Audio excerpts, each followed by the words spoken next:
माँ सिर्फ देना जानती है। मम्मी, आपका ये कुकिंग वाला शौक हमें बहुत महंगा पड़ रहा है। घर में सब कुक के हाथ का बना खाना खाते हैं। फिर भी आप अलग से खाना फेंकने के लिए क्यों बनाती हो? पता भी है कि इस तरह कितना पैसा खर्च होता है। अरे पर बहू, मैं तो सब रोहित के पसंद का खाना बनाती हूँ। मम्मी, वो सब मुझे बचपन में पसंद था। अब इतना तेल खिलाकर बीमार करोगी क्या? वैसे भी मैं पूरा समय कभी क्लाइंट तो कभी बॉस के साथ मीटिंग में रहता हूँ। इसलिए आप अपनी बर्बादी को मेरा नाम तो मत ही दीजिएगा। ये है पिंकी की सास निर्मला, जिन्हें सबको अपने हाथ का खाना खिलाना बहुत अच्छा लगता है। लेकिन राहुल और पिंकी को ये पसंद नहीं है। इसी के चलते वो निर्मला को खाना बनाने के लिए 10 बातें सुनाकर वहां से चले जाते हैं। मेरे मन में तो सिर्फ अपने बच्चों के लिए प्यार है, पर शायद अब उन्हें मेरी जरूरत नहीं है। मुझे गांव वापस चले जाना चाहिए। जहां एक तरफ निर्मला दोबारा गांव जाने के बारे में सोच रही होती है, वहीं उसका पोता परम अपनी दादी के शौक को प्रोफेशन में बदलने का आइडिया सोच रहा होता है। अगली सुबह निर्मला गांव वापस जाने के लिए कपड़े पैक कर ही रही होती है कि परम फोन लेकर दादी के पास पहुंचता है। दादी, आप कहीं नहीं जाओगी? अरे नहीं बेटा, मेरा गांव चले जाना ही ठीक रहेगा। इससे तुम्हारे मम्मी पापा की सारी दिक्कतें भी खत्म हो जाएगी। दादी, वो तो ना आपके आने से पहले कम थी और ना ही आपके जाने से खत्म होगी। उन्हें हमेशा पैसों की टेंशन में ही रहना है। मेरे पास आपको यहाँ रोकने का आइडिया है। आइडिया? मतलब, मैं कुछ समझी नहीं। इस पर परम अपनी दादी को YouTube खोलकर उसके बारे में सब कुछ बताता है, जिसे सुन दादी कंफ्यूज हो जाती है। अरे बच्चे, तूने इस बुढ़िया के बारे में इतना सोचा, वही बहुत बड़ी बात है। देख, मुझे ये सब समझ में नहीं आता। तू मुझे जाने दे बेटा। अरे दादी, इसमें कुछ मुश्किल नहीं है। मैं हूं ना हेल्प के लिए।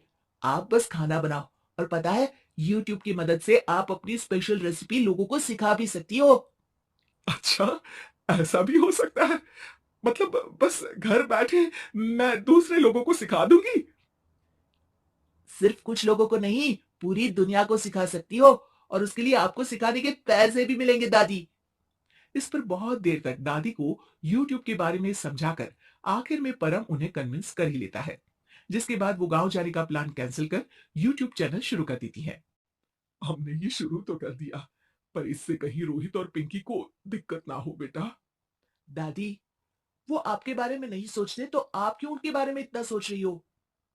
इसके बाद दादी पोता मिलकर खाने की वीडियो और साथ ही उनके ट्यूटोरियल की वीडियो बनाकर उन्हें YouTube चैनल पर अपलोड करने लगते हैं। सब खुशी से चल रहा होता है कि कुछ हफ्तों में ही पिंकी को इसकी खबर हो जाती है। हमारी पीठ पीछे घर में ये सब क्या चल रहा है? अरे मम्मी, आपको तो अपना टाइम पास करना है, पर उसमें मेरे बेटे का फ्यूचर क्यों खराब कर रही हो? पढ़ाई के टाइम आपके साथ किचन में लगा रहेगा तो फेल ही हो जाएगा ना। वैसे इस यूट्यूब वाले के शौक के लिए आप जो फैंसी डिशेस बना रही हो, उसके पैसे कहाँ से आ रहे हैं? मम्मी, आपको हमेशा पैसों की चिंता ही क्यों लगी रहती है? और रही बात मेरी पढ़ाई की, तो आपसे ज्यादा दादी को उसकी चिंता है। इसीलिए मेरी पढ़ाई के बाद ही वो ये काम करती है। परम, अपनी मम्मी से बात करने का ये कौन सा तरीका है? और मम्मी ने पैसों के बारे में कुछ गलत तो नहीं पूछा? जब घर में हम दोनों कमाते हैं तो ये पूछने का अधिकार तो है कि पैसे कहाँ इस्तेमाल हो रहा है। मम्मी का ये जानना जरूरी बनता है। पापा, आप अपनी मम्मी से कैसे बात करते हो, ये तो मैं देख ही रहा हूँ। तो आपके मुंह से ये बातें तो अच्छी नहीं लगती। और रही बात पैसों की, तो आप दोनों हर समय मुझसे दूर रहने की कंपेंसेशन में जो पॉकेट मनी देते हो ना, हम उसी से ये सब कर रहे हैं। इस पर परम अपनी दादी को लेकर वहां से चला जाता है, जिसके बाद पिंकी और रोहित यूट्यूब चैनल बंद करवाने की बहुत कोशिश करते हैं, लेकिन परम ऐसा होने नहीं देता।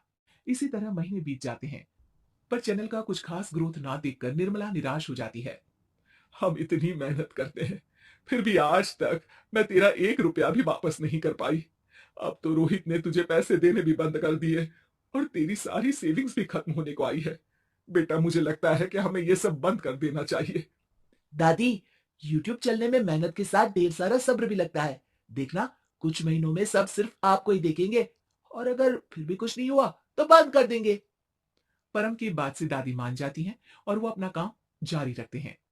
अगले ही महीने पूरी दुनिया में लॉकडाउन लग जाता है, जिसमें सब घर में तो बंद हो जाते हैं, लेकिन साथ ही पिंकी की जॉब चली जाती है और रोहित के ऑफिस में भी ज्यादा अच्छे हाल नहीं होते। लेकिन वहीं लॉकडाउन के असर में निर्मला के सब्सक्राइबर्स और व्यूज बढ़ने लगते हैं। देखा दादी, मैंने कहा था ना, एक दिन सब आपको ही देखेंगे। अब तो आप बस रोज एक वीडियो अपलोड करो और जादू देखो। इसी के साथ लॉकडाउन के कुछ ही महीनों में निर्मला खाने वाली दादी के नाम से सारे सोशल मीडिया पर फेमस हो जाती है, जिस वजह से अब उन्हें यूट्यूब के पैसों के साथ पेड एडवर्टीजमेंट और पेड प्रमोशन भी मिलने लगते हैं। उन्हीं पैसों की मदद से निर्मला अब बेटे बहू की नौकरी ना होने पर घर का खर्चा भी चलाने लगती है, जिसे देख रोहित और पिंकी को भी अपनी गलती का एहसास होता है और वो सब मिलकर निर्मला को सपोर्ट करने लगते हैं।